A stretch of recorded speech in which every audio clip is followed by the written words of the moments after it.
Known my manipulators community. How are you? I hope you all are doing well. तो आज हम अपने analytical series को start कर रहे हैं और आज हम MMC the mirror market concept जो मेरी नज़र में आज तक का सबसे एडवांस्ड और एक्यूरेट एनालिटिकल कॉन्सेप्ट है वो स्टार्ट करेंगे। और मैं आपको एमएमसी के 22 फेजेस पूरे पढ़ाऊँगा। तो आज हम अपने एमएमसी का फ़ेज़ 1 स्टार्ट कर रहे हैं जो बिल्कुल बेसिक में आता है और उसमें हम पढ़ेंगे सीसीपीज़ कॉम्प्लेक्स कैंडलस्टिक पैटर्न्स। उसमें भी हम 1 सीपी पढ़ेंगे। 1 CP liquidity SVEEP patterns, hammer और हैंगिंग मैन। अब बहुत लोग होंगे जिन्होंने पहले क्रिप्टो की बेसिक्स पता है, उन्हें चार्ट पैटर्न्स का पता है, कैंडलस्टिक पैटर्न्स का पता है, हैमर वगैरह उन्होंने पढ़े हुए हैं, लेकिन इनको दोबारा पढ़ लें बिकॉज़ मैं ये आपको गारंटी देता हूँ कि जो आपने पहले एसएमसी या आईसीटी में जो चीज़ें आपने पढ़ी होंगी आपको एसएमसी में उनसे बढ़कर ही नॉलेज मिलेगी। आपको कुछ ना कुछ ज़्यादा ही सीखने को मिलेगा इस वीडियो में।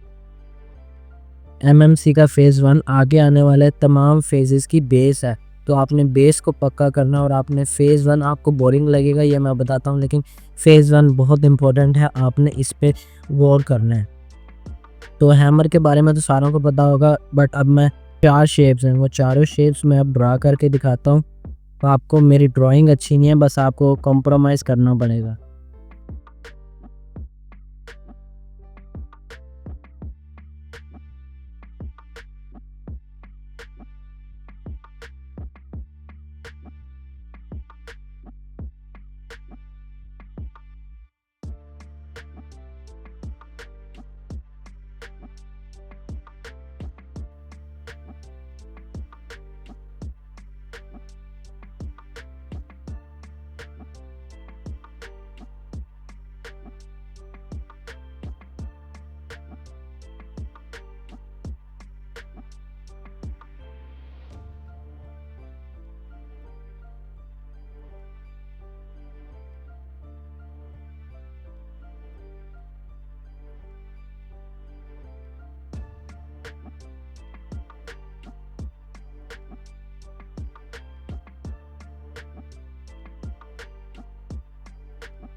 तो ये हैं जी हमारे वो चारों हैमर्स की शेप्स। अब मैं इनके ऊपर नाम लिख देता हूँ उन चारों हैमर्स के।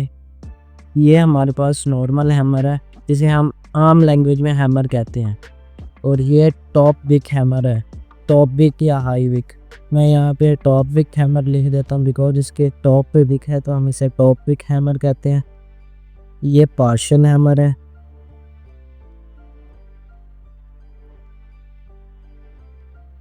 यार स्पेलिंग वाला तो सकते हैं, बस तुम ना कंसेप्ट पे फोकस करना, स्पेलिंग्स पे फोकस ना करना, बिकॉज इंग्लिश अल्हम्दुलिल्लाह से मेरी भी पूरी सॉरी है। और ये टॉप विक पार्शियल हैमर।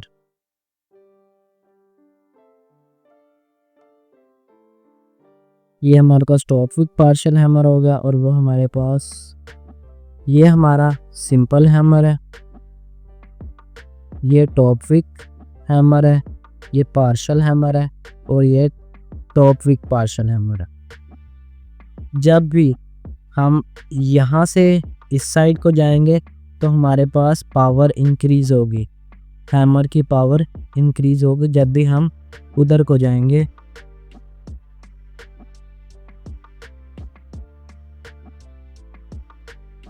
तो जो हमारे पास सबसे ज़्यादा बनने वाला मार्केट में पैटर्न है हैमर का वो है ये सिंपल हैमर, और सबसे ज़्यादा फेल होने वाला हमारे पास पैटर्न भी यही सिंपल हैमर ही है।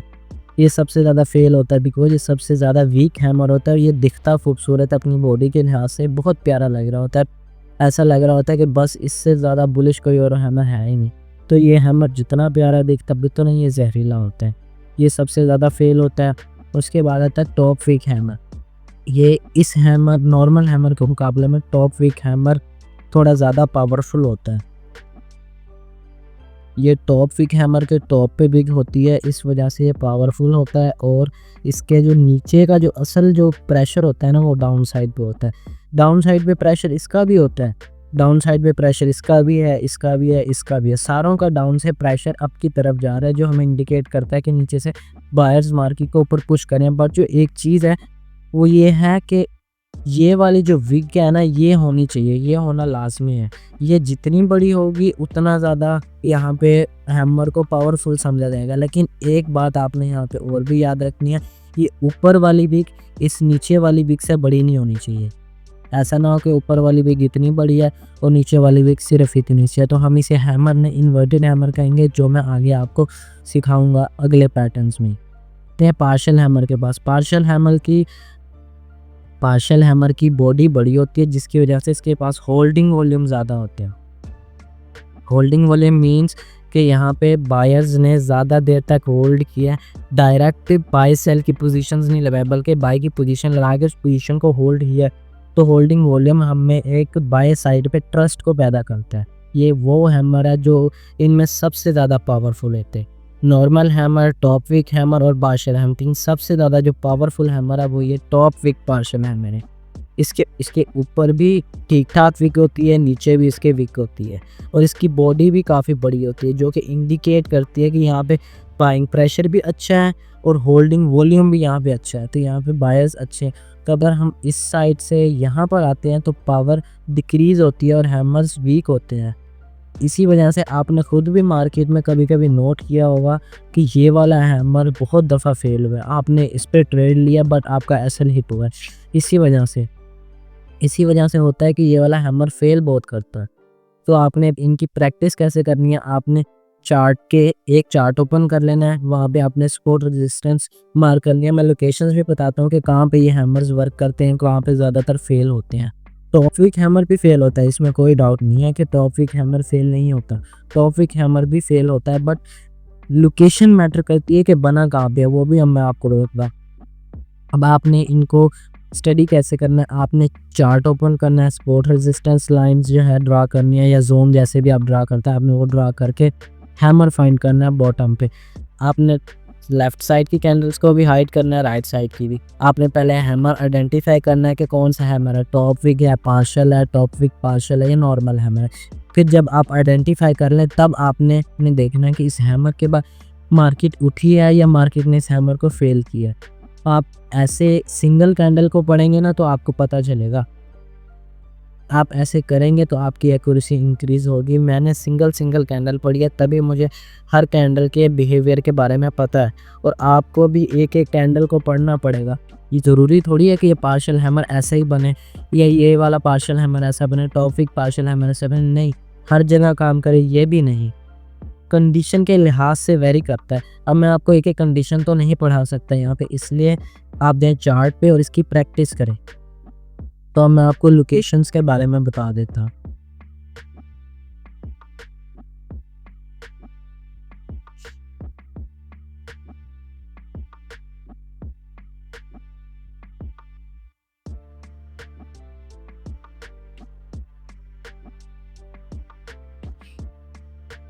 अब वो लोकेशंस जहाँ पे आपने इन हैमर्स को देखना है, जहाँ पे ये हैमर्स ज़्यादातर काम करेंगे, उनमें सबसे पहली है सपोर्ट एरिया। कोई भी सपोर्ट एरिया हो गया, उसके अलावा कोई भी ऑर्डर ब्लॉक हो गया, कोई भी फेयर वैल्यू गैप हो गया, FVG जिसे हम बोलते हैं, कोई भी रीटेस्टिंग एरिया हो गया, कोई भी रिवर्सल एरिया हो गया,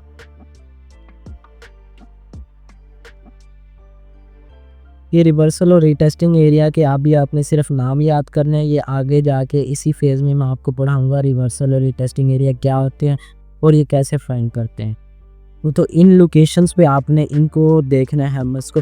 इसके अलावा और किसी भी जगह पे आपको हैमर नज़र आए, आपने उनको बिल्कुल भी नहीं देखना, ना ही उन पे गौर करना। वो जस्ट आपको फंसाने के लिए होते हैं। इन लोकेशंस के अलावा और कहीं पे भी हैमर आएंगे तो वो फेल होंगे और वो फेक हैमर होंगे और वो फेल होंगे, पक्का फेल होंगे, ये बात की गारंटी है। तो आपने इन हैमर्स को सिर्फ इन्हीं लोकेशंस पे देखना और ट्रेड करना है। और इसके अलावा बहुत दफ़ा ऐसा भी होता है कि मार्केट नीचे आ रही है और यूँ समझ लो ये मार्केट का रिवर्सल जोन आ गया, जो हमने किसी भी तरह से निकाल लिया, वो मैं आपको बाद में बताऊंगा। ये मार्केट यहाँ पे रिवर्सल जोन पे पहुँच गए, यहाँ पे बन गया एक, या यहाँ पे एक पार्शियल हैमर लगा लो। चलो हाँ, पार्शियल हैमर हमारे पास ये बन गया। और मार्केट में ये क्या किया, थोड़ा बहुत यहाँ से उठी है, यहाँ तक आई है, अगेन नीचे आके इसको ब्रेक किया, इसके लो को ब्रेक किया, इसके लो को स्वीप करके अगेन एक पार्शियल हैमर दी। तो ये होता है आफ्टर इफेक्ट्स में आता है ये कंसेप्ट। और आफ्टर इफेक्ट्स मैं आपको 4 या 6 फेज में पढ़ाऊंगा और ये मेरा मोस्ट एक्यूरेट कंसेप्ट है, यहाँ अब तक का मोस्ट एक्यूरेट। और इसी की वजह से मैं स्नाइपर एंट्रीज निकालता हूँ ट्रेड्स में, और मेरा एसएल भी बहुत छोटा होता है। ये आफ्टर इफेक्ट के कंसेप्ट की ही वजह से होता है। यहाँ पे आपको एक ही दफ़ा में काम करता हुआ भी नज़र नहीं आएगा। और जब मार्केट इस पार्शियल हैमर को फेल करके अगेन एक पार्शियल हैमर बनाएगा, तो यहाँ से आपको एक अच्छी खासी डिमांड देखने को मिल सकती है अप साइड पे। और ये आफ्टर इफेक्ट्स पे कंसेप्ट में आता है। और आप इसको सिंपल लैंग्वेज में एसएल हंटिंग भी कह सकते हैं, लिक्विडिटी स्वीप भी कह सकते हैं, जो आपका दिल करे आप कह सकते हैं। ये हमारा आज का था हैमर के बारे में। जितनी भी चीज़ें थी ज़रूरी वो मैंने आपको बता दी हैं, और ये आपको प्रैक्टिस की ही वजह से आएगा। आप जितनी इसकी प्रैक्टिस करेंगे उतना ही आपका ये कंसेप्ट पक्का होगा। अगर किसी ने स्क्रीनशॉट लेना तो वो ले सकता है। अब हम चलते हैं ट्रेडिंग व्यू पे और थोड़ी प्रैक्टिकल एग्जांपल्स को देख लेते हैं। बीटीसी के चार्ट पे आते हैं, बीटीसी यूएसडीटी, और यहाँ पे अब हम एग्जांपल्स देखेंगे। ये हमारे पास एक बहुत अच्छी एग्जांपल है पार्शियल हैमर की। अगर आप देखें तो ये हमारे पास एक पार्शियल हैमर है और इसके बाद मार्केट ने एक अच्छी खासी डिमांड ली है। हाँ, ये है कि लोकेशन पे मैटर करता है कि किस लोकेशन पे आया। इस लोकेशन पे आप देखें तो ये हमारे पास एक एसआर इंटरचेंज बन रही है, और एसआर इंटरचेंज पे आया पार्शियल हैमर, और वहाँ से हमें एक अच्छी खासी डिमांड देखने को मिली है। अब हम एक और कोई देख लेते हैं। ये हमारे पास अगेन एक पार्शियल हैमर आया हुआ है। ये पार्शियल हैमर बहुत स्ट्रॉन्ग होता है, और उसके बाद भी आप देख सकते हैं कि हमें अच्छी खासी, इस पार्शियल हैमर के बाद भी आप देख सकते हैं हमें एक अच्छी खासी अपवर्ड डिमांड देखने को मिली है। ये देखिए, ये बॉटम पे, बिल्कुल बॉटम पे हमारे पास ये पार्शियल हैमर बना हुआ है। मैं इसे मार्क कर देता हूँ। एक पार्शियल हैमर ये बना हुआ है, सेकंड पार्शियल हैमर हमारे पास ये बना हुआ है। और उसके अलावा एक इन हैमर्स की करैक्टरिस्टिक होती है कि ये ट्रेंड को उठाने का काम करते हैं या गिराने का काम करते हैं। यानी कि अब यहाँ पे हमारे पास हैमर आया है, इसने ट्रेंड को उठाना शुरू कर दिया। ट्रेंड का बिल्कुल बॉटम है, ये लास्ट ट्रेंड का बॉटम। अगर यहाँ देखो तो ये पार्शियल हैमर है, ये ट्रेंड को क्या कर रहा है, गिरा रहा है। थोड़ा सा उठाता है, फिर फेल करता है, फिर गिराता है। एक टॉप विक पार्शियल हैमर है। इसकी यहाँ पे करैक्टरिस्टिक क्या है, अगर थोड़ा सा पीछे आओ तो ये यहाँ से ट्रेंड को उठा रहा था, बट जैसे ही मार्केट ने इस पार्शियल हैमर को ब्रेक किया, इस वाले पार्शियल हैमर को जैसे ही मार्केट ने ब्रेक किया, मार्केट का ट्रेंड शिफ्ट हो गया और इस पार्शियल हैमर की करैक्टरिस्टिक चेंज हो गई है। पहले ये मार्केट को उठा रहा था, अब ये क्या कर रहा है, मार्केट को उठा रहा है फिर गिरा रहा है, यानी काम करके फेल हो रहा है। यहाँ पे पार्शियल हैमर आया, मार्केट को उठाया फिर गिरा दिए। अगेन यहाँ पे अगर इसको कैंडल्स को कंबाइन करें तो ये भी हमारे पास एक पार्शियल हैमर है, बट स्टिल अभी कैंडल कॉम्बिनेशन नहीं पड़ा तो मैं अभी आपको नहीं सिखाऊंगा। फिर अगेन बॉटम पे पार्शियल हैमर आया, उस पार्शियल हैमर को ब्रेक करने के बजाय उस पार्शियल हैमर ने डिमांड दी, और ट्रेंड की करैक्टरिस्टिक के हिसाब से तो अब यहाँ से सप्लाई मिलनी चाहिए थी और ये टूट जाना चाहिए था, बट हमें सप्लाई नहीं मिली, वो टूटा नहीं और अगेन एक पार्शियल हैमर बना, जिसका मतलब है कि अब ट्रेंड शिफ्ट हो चुका है और जो पहले उसकी करैक्टरिस्टिक की वो चेंज हो गई है। पहले क्या कर रहा था, ट्रेंड को गिरा रहा था, अब क्या करेगा, ट्रेंड को उठाएगा। यहाँ पे आया, ट्रेंड को उठा दिया। ये भी एक पार्शियल हैमर है अगर कैंडल कॉम्बिनेशन देखें, बट अभी कैंडल कॉम्बिनेशन पढ़ाया नहीं है तो मैं अभी दिखाऊंगा नहीं। ये भी हमारे पास एक ऑलमोस्ट हैमर कह सकते हैं, बट ये डोजी टाइप का बनते हैं। ये पार्शियल हैमर है, उठा दिया ट्रेंड को। ये पार्शियल हैमर है, उठा दिया ट्रेंड को, बट जैसे ही ये पार्शियल हैमर टूटा, अगेन ट्रेंड क्या है, अगेन हैमर की करैक्टरिस्टिक चेंज हो गई। अब देखो दोबारा पार्शियल हैमर आया। तो हैमर की आप सब लोगों को समझ आ गई होगी। अब हमारा जो नेक्स्ट कैंडलस्टिक पैटर्न है वो भी 1 CP है और हम उसे भी लिक्विडिटी स्वीप पैटर्न कहते हैं, वो है हैंगिंग मैन। इसे हैंगिंग मैन पता नहीं क्या कहते हैं, मेरे हिसाब से इसे हैमर ही बोलना चाहिए, हैमर बोलना चाहिए, बल्कि हैंगिंग मैन नहीं बोलना चाहिए। जब हम समझते हैं इसकी कैरेक्टरिस्टिक के बारे में, बिल्कुल सेम है हैमर की तरह। टॉप पे होगा मार्केट को गिरा देगा, बॉटम पे होगा और इसके आगे टॉप पे होगा, आगे एक रेड पैंडल बनेगी तो मार्केट को गिरा देगा। बॉटम पे होगा, इसके बाद ग्रीन कैंडल बनेगी तो स्ट्रॉन्ग बुलिश इंगल्फिंग की इंडिकेशन है और मार्केट को उठा देगा। ये इसके लोकेशन के हिसाब से असर बयान करता है। और मैं इसका स्ट्रक्चर भी आपको बनाते दिखा देता। सेम स्ट्रक्चर है, बिल्कुल वैसे ही नेम है, वैसे ही यह सब कुछ है, लेकिन मैं आपको बना के दिखा दूँ।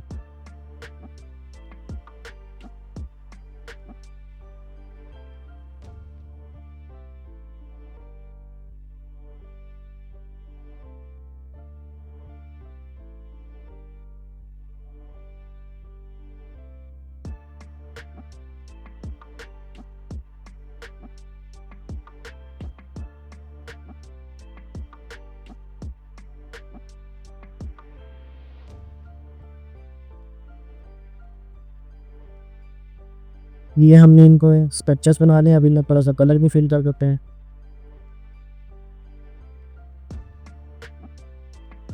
ताकि आपका हमें मैन वाली सीन तो हाँ।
ये हमारे पास बन गए हैं कैमस की शेप। अब इनको का नाम लिख लेता हूँ, नाम भी बिल्कुल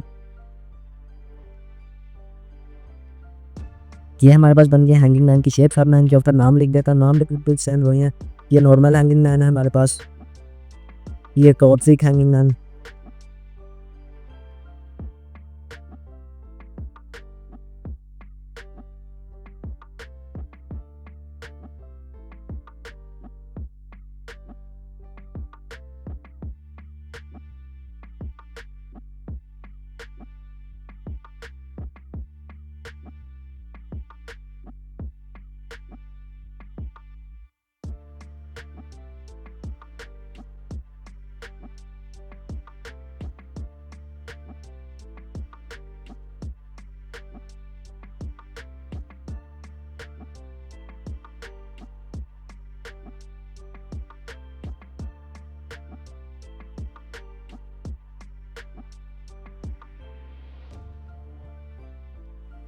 टेक्नोलॉजिया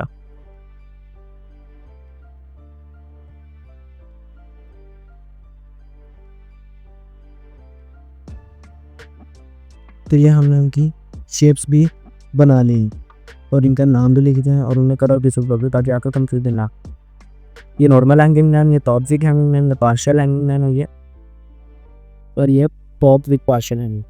बिल्कुल सेम ओल्ड फंक्शन है, तो बाकी हैमर्स का फंक्शन है सेम। विनफ्रेंड करेक्टर्स में भी कोई चेंज नहीं। इस साइड को जाते हुए पावर इंक्रीज होती है, मतलब इस साइड को वापस आते हुए पावर डिक्रीज होती है। सेम और चीज़ है, जितनी बड़ी इनकी ये वाली वीक होती है, कितनी बड़ी इनकी ऊपर वाली वीक होती है उतनी ज़्यादा ये पावरफुल होते हैं। लेकिन एक बात याद रखेंगे, नीचे वाली वीक से ज़्यादा बड़ी नहीं होनी चाहिए ऊपर वाली। पावर का क्राइटेरिया, टेंथ का क्राइटेरिया सेम है, इंडिकेशंस भी बिल्कुल सेम है हैमर की तरह। बस फ़र्क यह इसका कलर रेड होता है और अगर ये सपोर्ट पर बने तो मार्केट को उभा देता है, रेजिस्टेंस पे बने तो मार्केट पे गिरा देता है। अब आपके हम चार्ज पे थोड़ा प्रैक्टिकल इसको बोलते हैं, थोड़ा सा पीछे ये मैंने आपको हैमर के बारे में दिखाया था, अभी मैं दिखाता हूँ आपको। ये है हमारा टॉप विद पार्शियल हैंगिंग है। आप देख सकते हैं इसके बाद मार्केट में अच्छा खासा डाउन साइड लेकिन जहाँ पे एक हैमर बने और उससे मार्केट को उठा दिया।